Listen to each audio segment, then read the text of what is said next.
来看飞无人机嘛会当比赛，这个比赛按算点2022年的世界运动会会加入正式的比赛项目。这阵5G的技术当地发展，嘛应用伫无人机的比赛顶悬。工研院嘛利用科技创造出整合虚拟实境的比赛场景。无人机快速踮天顶走闪障碍物，而且除了真实的场面以外，还有虚拟障碍物嘛会闪。这时阵对无人机第一时间拖倒转来，互比赛者目镜看到的画面，速度就真关键。画质上面跟它的反应力，我觉得它就那个反应力是真的很及时，是我觉得蛮好的。虚实整合是一项非常新的一个突破。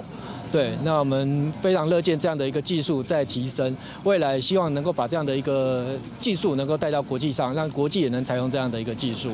应用5G 技术传送到选手目睭前的画面，敢若慢0.05秒，唔难改善画面传送的速度，也通打造实体甲虚拟结做伙障碍比赛，甚至无人机弄着物件，选手也会感觉到震动。一秒的时间就30公尺，所以你一看到什么东西要闪过去，我就只给你1秒啊！所以我们这低延迟的特性，在这个电竞无人机就是最能彰显的5G 应用。低延迟还有高速的，这是2个特性可以表现在5G，用5G 的技术可以呈现出来。未来这项技术，佫会使使用电智慧医疗顶悬，结合5G 甲人工智慧，而且透过产业合作，让台湾5G 技术在世界上继续发光。记者刘君豪，新竹报道。